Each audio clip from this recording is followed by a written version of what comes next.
Fala, rapaziada, saudações vascaínas, vamos que vamos para mais um vídeo, trazer as últimas novidades do nosso gigante da colina.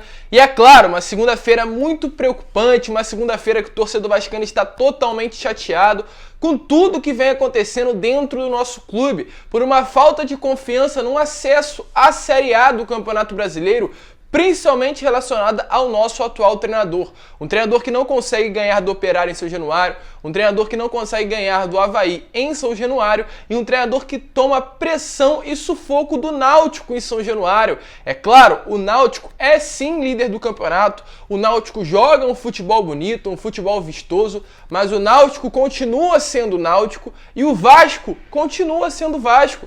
E os papéis estão sendo invertidos aí atualmente dentro do nosso clube.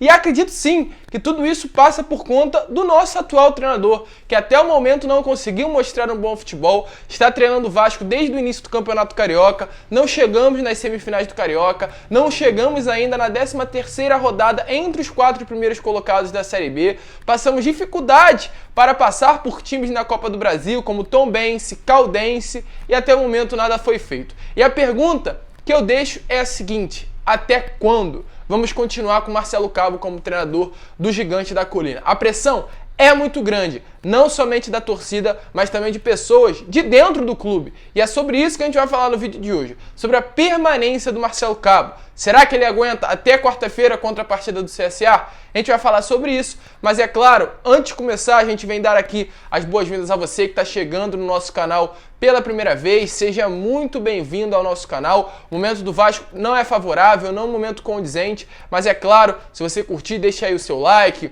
deixe também, principalmente, o seu comentário com relação ao que você acha sobre o Marcelo Cabo como treinador do Vasco. Você acha que tem condições? Você acha que a culpa é dele, não é dele? Deixe a sua opinião aí embaixo e eu faço questão de responder a todos vocês, tranquilo? Mas vamos lá, né, rapaziada? Sem muita enrolação, vamos logo falar de Vasco da Gama, que é para isso que a gente está aqui. Ontem aí que encerrou a 12ª rodada da Série B do Campeonato Brasileiro. O Vasco caiu de 7º para o 8º colocado. O CRB conseguiu a vitória e ultrapassou o Vasco da Gama, entrando no G4 da competição. O Vasco agora está a 2 pontos do G4 apenas e a 9 pontos do Z4. Segue também, é claro, a esses 2 pontinhos do G4, algo que já está há muito tempo, porém até o momento não conseguiu entrar ainda entre os 4 primeiros da segunda divisão, né? Tem Goiás, tem CRB, tem Guarani, tem diversos times à sua frente e o Vasco não consegue ainda estar entre os 4 primeiros colocados. E é algo que deixa o torcedor muito preocupado, porque até quando vai conseguir segurar isso? Até quando a gente vai ficar nessa de entrar na próxima rodada e nunca chega o momento certo? Inclusive o próprio Marcelo Cabo falou sobre isso, falou que segundo ele o certo é estar apenas no G4 na última rodada. Não importa estar nas outras, mas o que vale é estar na última. E a gente vai mostrar essa entrevista coletiva aí pra vocês, que de fato preocupa demais o torcedor vascaíno com relação ao pensamento do nosso atual treinador. Chegamos então no primeiro terço da Série B do Campeonato Brasileiro e a gente, se continuar nessa média, se o Vasco continuar nessa média, ele não sobe, é fato. O Vasco atualmente tem 18 pontos. O Vasco com essa média termina o Campeonato Brasileiro com 52. E segundo dados, o mínimo para você conseguir o acesso é 62 pontos. Ou seja, faltaria 10 pontos para o Vasco conseguir chegar na primeira divisão. Então deve sim mudar alguma coisa, deve mudar o treinador, pois dessa maneira, com esse pensamento, nós permaneceremos na segunda divisão do Campeonato Brasileiro. A gente pega um clube que está aqui na segunda divisão, inclusive nosso rival, a gente jogou algumas partidas contra ele, uma partida, aliás, contra ele nessas 2 últimas rodadas atrás, que teve um treinador demitido ontem, que foi o Marcelo Pintado, que é o Goiás. O Goiás demitiu o seu treinador, mesmo estando em 4º colocado da Série B do Campeonato Brasileiro. E sabe por que o Goiás demitiu o treinador? Porque, segundo a diretoria do Goiás, eles não se conformaram com os jogos ruins que o Goiás havia fazendo e pelos últimos resultados ruins também que o Goiás estava tendo. Ou seja, não se conformou. O Goiás não se conforma com resultados ruins, mas o Vasco se conforma. O Vasco se conforma com o empate contra o Náutico em casa. O Vasco se conforma com uma derrota pro Avaí, pro Operário em casa. O Goiás não se conforma, o Goiás demite. Esse é o atual Vasco da Gama, Essa é a atual situação do nosso clube, essa inversão de papéis. O Vasco não é mais grande, porque não é possível que a diretoria atual se conforma com o Vasco estar na 13ª rodada e não ter entrado ainda em nenhum momento da Série B entre os 4 primeiros colocados, mas o Goiás não se conforma e demite o treinador. Então é de fato uma situação muito complicada. A desorganização que a gente vê no Vasco é de fato uma chateação tremenda. O torcedor vascaíno não aguenta mais isso. Tá passando aí uma foto para vocês do meio-campo totalmente espaçado do Vasco. Não tem como um time querer propor jogo com o meio-campo dessa maneira. Cadê o Marquinhos Gabriel? Cadê o Andrei? Cadê o Galarza? Cadê as peças que precisariam ali estar nesse meio-campo? Eu não coloco a culpa nos jogadores, mas eu coloco a culpa no treinador, pois falta-se treinamento nesse atual elenco do Vasco. Peça, talento individual tem. Tem jogadores do nosso clube que tem sim capacidade para mudar o jogo. O Arthur Salles fez isso ontem. O problema é o treinador que treina esses atletas. Se não conseguir, amigo, já era. Então, de fato, essa pressão está acontecendo sim, não há mais motivos ou argumentos para o Marcelo Cabo permanecer no comando técnico do Vasco da Gama. Para quem defende aí o Marcelo Cabo por conta de resultado, não tem como defender, pois acabou aí, né, ontem a 12ª rodada e o Vasco ainda não conseguiu estar entre os 4 primeiros da competição. Quem analisa desempenho, defende desempenho, também não tem como defender, pois a performance do Vasco é ruim desde o início da Série B, não tem como defender desempenho do Vasco no comando técnico do Marcelo Cabo. De fato, a única partida boa do Marcelo Cabo foi aquele jogo contra a equipe do Flamengo, aqueles 3-1 que trouxe ali uma esperança para o torcedor vascaíno, mas fora isso, resultados muito ruins. Inclusive o próprio Júlio Brandt ali, candidato à presidência do Vasco nessa última eleição de 2020, que acabou ficando em segundo lugar naquelas eleições do dia 14, muito complicadas também, né? E o Júlio Brandt questionou aí a declaração do próprio treinador Marcelo Cabo após a partida, onde Marcelo Cabo disse que até achou que o Vasco se comportou bem durante os 90 minutos. E o Júlio Brandt perguntou assim, através das redes sociais, que jogo ele viu. Porque, de fato, que jogo o Marcelo Cabo viu em achar que o Vasco se comportou bem? Porque não teve comportamento bem nenhum contra a equipe do Náutico. O Vasco tem que ganhar do Náutico. O Vasco não tem que pensar sequer em empatar com o Náutico. Então, é uma situação complicada. Conselheiros colocam muita pressão na saída do Marcelo Cabo. Amigos do Salgado, muitas pessoas próximas, aliás, ao Jorge Salgado, a essa atual diretoria, pressionam demais a demissão do treinador Marcelo Cabo. Não entendem, inclusive, a sua permanência. Isso vai ficar sendo foco até a demissão do Marcelo Cabo. Não tem mais condições dele ser treinador do Vasco da Gama, infelizmente. E acredito que depois da entrevista coletiva de ontem, foi deixado claro que de fato não tem mais condições disso. Ontem, o Wellington Campos, da Super Rádio Tupi, fez uma pergunta ao Marcelo Cabo de que lição o Vasco tiraria do jogo de ontem contra a equipe do Náutico. E ele justificou o empate. Ele falou que lamentou muito de não ter entrado no G4, foi um jogo de 6 pontos, mas disse que era o líder. E pelo fato de ser o líder, acreditou que o empate não foi um resultado tão ruim e também elogiou o segundo tempo do Vasco. Então é melhor dar uma olhada aí nas palavras do nosso atual treinador que se conforma com o empate com o Náutico em São Januário. No segundo tempo a gente teve a predominância do jogo e claro que você pega uma equipe qualificada como o Náutico, você acaba tendo que se expor para poder buscar o empate e buscar a vitória.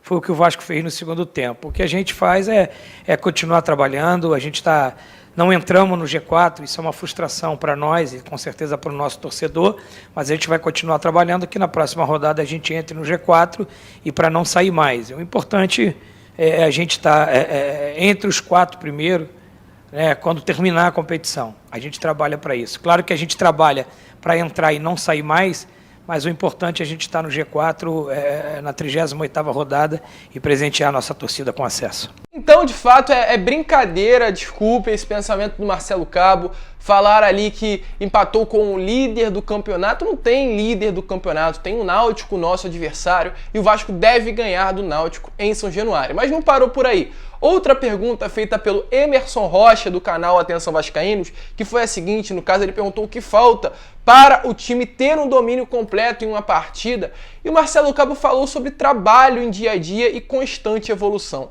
Ele está treinando no Vasco há mais de 5 meses. Que trabalho mais ele quer? Que evolução mais ele quer? Se em 5 meses o time não evoluiu, não tem trabalho mais, não tem trabalho constante, não tem evolução no dia a dia, não tem como, já deu. E o Marcelo Cabo segue com esse pensamento que o trabalho vem no dia a dia, depois de 5 meses de nada ter acontecido. Será que realmente ele acha que alguma coisa vai acontecer no futuro? E será que essa diretoria acha também que alguma coisa vai acontecer? Dá uma olhada aí nas próprias palavras do nosso atual treinador Marcelo Cabo. Oi, Emerson, a gente está buscando esse momento dentro da competição. Hoje a gente fez um segundo tempo que nós dominamos o Náutico, jogamos basicamente no campo do Náutico, então a nossa busca é que a gente faça 2 tempos, como a gente fez hoje no segundo tempo. É trabalhar, Emerson, trabalhar, criar alternativas, né, como a gente criou hoje, mudamos o sistema do 4-4-2 para o 4-3-3, e aí, o segundo tempo, a equipe se ouve muito bem, dominamos o jogo, criamos boas oportunidades de chegada no último terço, faltou um pouquinho mais de capricho no acabamento. Então é buscar, ter um Vasco como a gente teve no segundo tempo, nos 2 tempos, na sequência. Isso aí é com trabalho, com o dia a dia, a gente vai evoluir a equipe para isso. E aí chegou a última pergunta que de fato chateou totalmente o torcedor vascaíno, mas principalmente preocupou o torcedor vascaíno, porque esse é o pensamento do nosso treinador e o que preocupa mais ainda é se esse for o pensamento da nossa atual diretoria. Que foi a pergunta feita pelo Lucas Pedrosa. Uma pergunta excelente, ele em outros momentos da pergunta também citou Marquinhos Gabriel e outros assuntos, mas o principal ponto foi o seguinte, ele perguntou como o Cabo poderia falar para a torcida que o Vasco vai evoluir e pode confiar no acesso. E o Cabo falou várias coisas, vários pontos e terminou com a seguinte frase: o importante é estar entre os 4 primeiros quando a competição terminar. Não sei que Vasco a gente tem atualmente, mas esse de fato não é o nosso Vasco. Estar entre os 4 primeiros da Série B somente no final da competição, isso não é Vasco. O Vasco tem que estar entre os 4 primeiros desde o início da competição e não somente no fim. Mas deem uma olhada aí nas próprias palavras do nosso atual treinador. E a gente lamenta de não ter entrado no G4, mas a gente vai continuar trabalhando em busca desse G4, mas jogamos um jogo de 6 pontos também onde a gente não deixou o adversário sair vencedor. Então a gente acaba o líder da competição, a gente sai empatado. Infelizmente a gente fica chateado que é um empate em casa, o Vasco nunca vai se conformar, nem eu como treinador do Vasco, com empate em casa, mas a gente tem que continuar trabalhando, fizemos um bom segundo tempo, continuar trabalhando e o importante, na minha concepção, os jogadores que entraram, entregaram muito e a gente ganha boas opções para a sequência da competição. Então, rapaziada, de fato é complicado, é triste, a gente não sabe o que vai ser do futuro, mas uma coisa é certa. Com o Marcelo Cabo, dificilmente o Vasco terá condições de subir à Série A. Vai ter jogo quarta-feira, Vasco e CSA, às 4h30 da tarde, um jogo fora de casa, e um jogo que de fato define o futuro do Marcelo Cabo. Ou ganha ou ganha. Se não ganhar, vai ser demitido. Isso é fato. Não tem condições do Vasco sair de CSA sem os 3 pontos para recuperar esses pontos perdidos contra a Coritiba e contra a Náutico em casa. Então vamos aguardar. O Vasco terá ali um desfalque. O Leonardo Matos tomou o 3º cartão amarelo, então não vai poder estar ali na partida, nem sequer viajará para enfrentar o CSA. O Marcelo Cabo conta com um desfalque importante, já que ele é um grande defensor e ajuda demais no sistema defensivo do Vasco. Sem ele, vai ficar cada vez mais complicado. Um jogo, uma partida importantíssima que vale o futuro do treinador no Gigante da Colina. E além disso, ontem também tivemos a confirmação do Thiago Reis no Confiança. Ele foi anunciado de maneira oficial e agora ele é um reforço do Confiança para essa próxima temporada. Desejamos sorte, o Confiança irá arcar com todo o salário do atleta e terá um contrato de empréstimo até o final dessa temporada. E o Thiago Reis retorna aí no início de 2022 ao Gigante da Colina. Mas esse foi o vídeo, rapaziada. A gente trouxe todas as notícias, todas as novidades. Se você curtiu, se inscreva no canal, ajude o nosso conteúdo para que a gente possa crescer cada vez mais. Um grande abraço a todos, fiquem com Deus e é claro, né, como eu sempre falo aqui no canal, saudações vascaínas.